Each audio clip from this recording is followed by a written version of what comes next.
Welcome back, Raider Nation, to the Raider D podcast, your number one source for Raiders news, information, rumors, opinions, analysis, and more.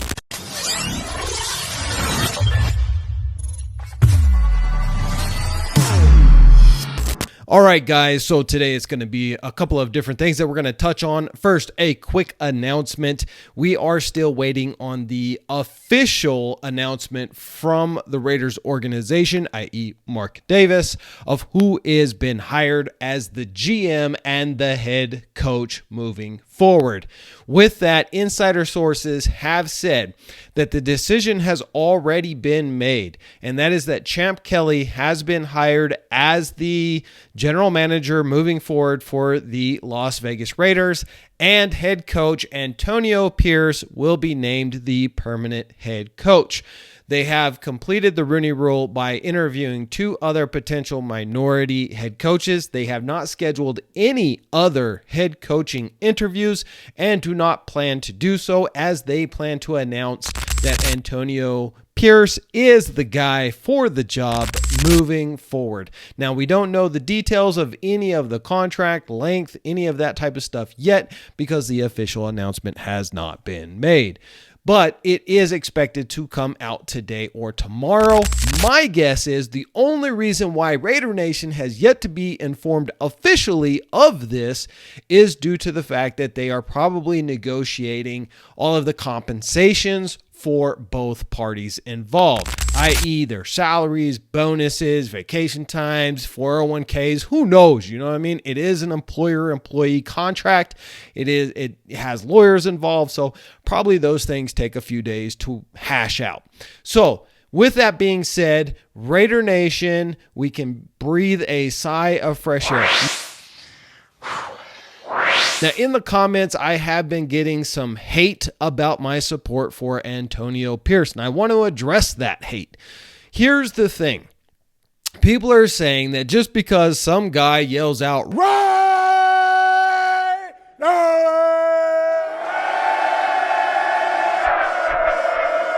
that he does not deserve the job to be the head coach of the Las Vegas Raiders moving forward over a guy like Jim Harbaugh. Well, here's the situation. If you guys watched my other video about Jim Harbaugh titled Caught Red-Handed, you would know that Jim Harbaugh's kind of just put his toes back into the NFL, but in reality, he is currently renegotiating his contract extension with Michigan, and he intends, for all news that we have so far, he intends to return to Michigan as the head coach moving forward for many years to come.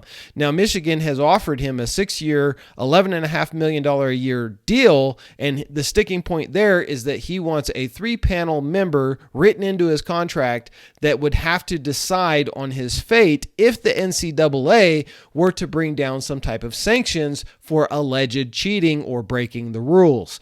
Now, with that being said, that's the only sticking point. Once Michigan agrees to that, then he'll probably just sign that contract and he will move on. His intention is he really loves coaching in college, and he really loves coaching his dream job, which is Michigan. Now, that's why there is no conversation between Antonio Pierce and Jim Harbaugh. If it came down to it, and I really believe that Jim Harbaugh was going to become a Raider, I would throw my full support behind Jim Harbaugh, because he's a winning coach. Okay, everywhere he's been, he's done nothing but win. And I think the Raiders would do well with Jim Harbaugh at the helm. The problem is he's not coming back to the NFL. If Michigan agrees to his 3-member panel clause in his contract, it's a done deal. He's signing that line. He's not coming back to the NFL. So everybody's talking about, oh, God, we got to hurry up and get Jim Harbaugh before Los Angeles Chargers get him, and then we have to play against him. Look, he could go to the Chargers. If it's not him, it's going to be another good coach like Mike Vrabel. So it doesn't matter. The Chargers are going to get a decent coach. And in fact, I would rather play a strong AFC West every single year, because that only makes our team better when you're playing good competition. When you're playing outside of your conference, you're going to dominate because you have to play hard every single time you play inside your conference. So yes, I'm not afraid of the competition. I'm not afraid of the Chargers. We own the Chargers. I don't care who their head coach is. The Raiders own them just like we own Denver. Everybody was saying, oh God, Denver's new coach. We're Russell Wilson. Oh, we're not going to own him anymore. Hey, guess what? We swept them again this year. So I'm not afraid of them. I believe in the Raiders. I'm a Raider fan, Raider Nation to the hilt, and we can compete with anybody. We beat KC. We've beat KC in the past. Now, granted, yes, KC has owned us, but that competition has only made us better.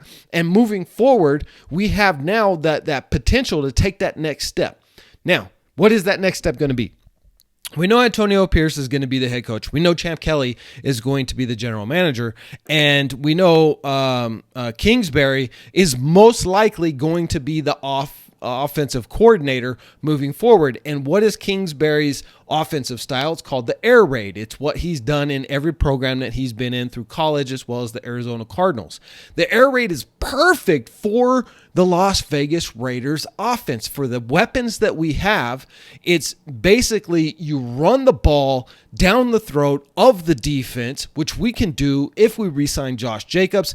Please drop a comment down below. Should we give Josh Jacobs a 3-year contract, or should we let him walk and just trust in Zamir White to stay healthy and run that run offense?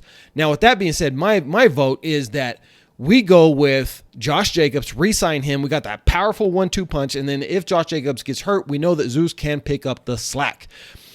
Now, once you draw those safeties up in Kingsbury's offense, then you just annihilate them with 40-yard passes, which we know Aiden O'Connell can make.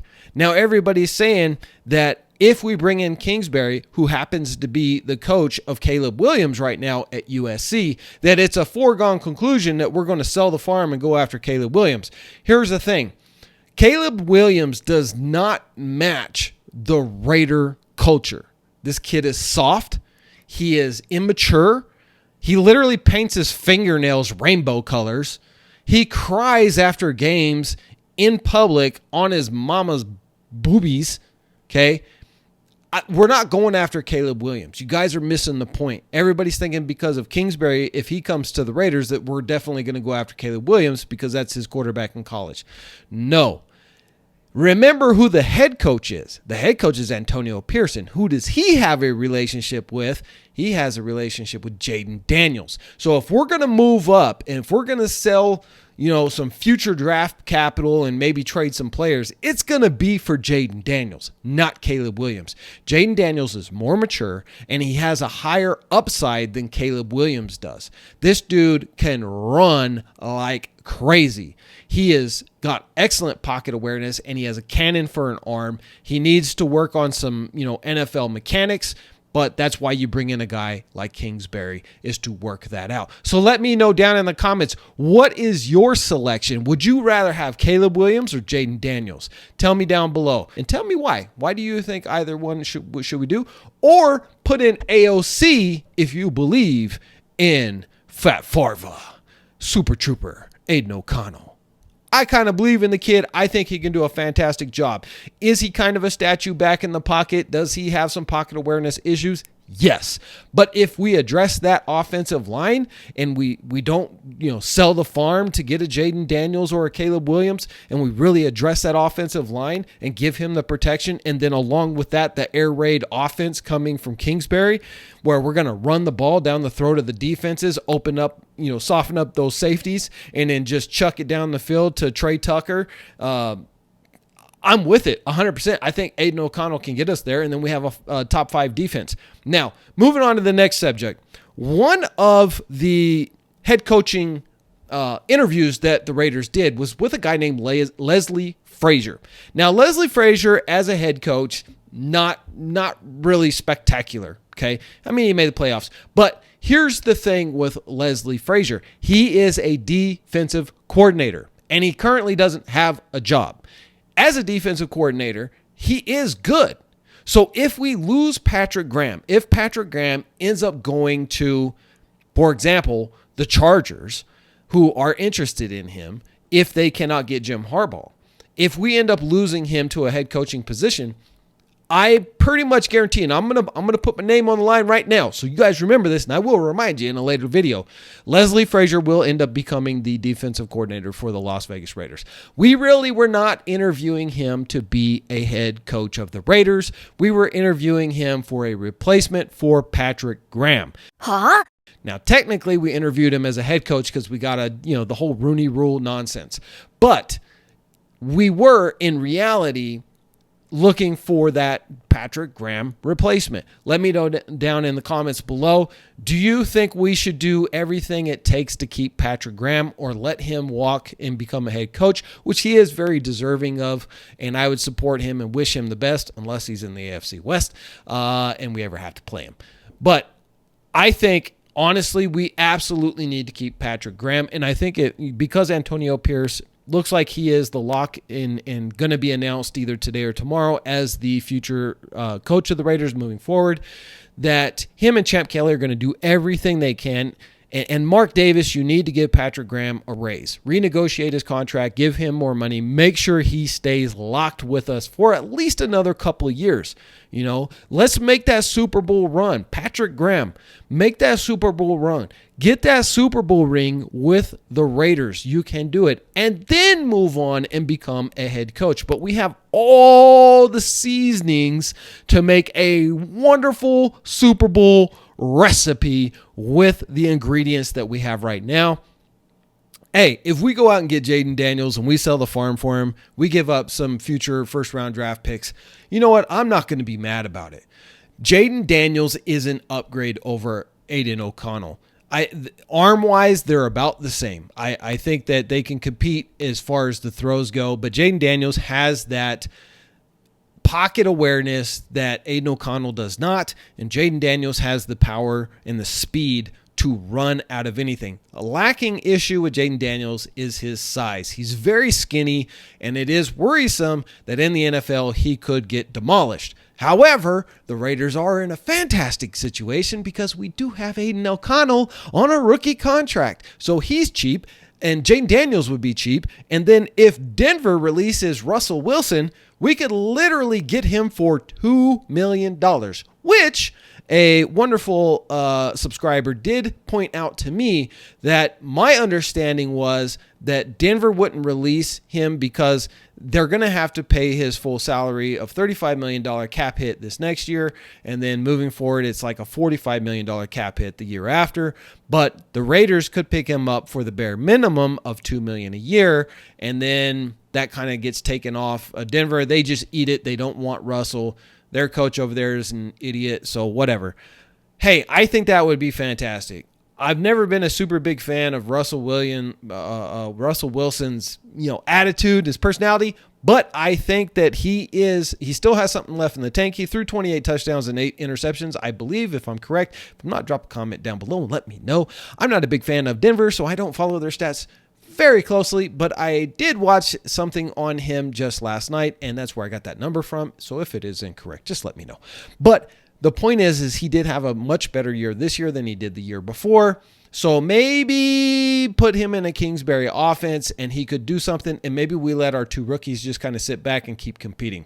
We'll see how everything goes. Guys, drop some comments. Make sure you subscribe and like this video. Support the channel. Raider Nation, see you guys in the next video.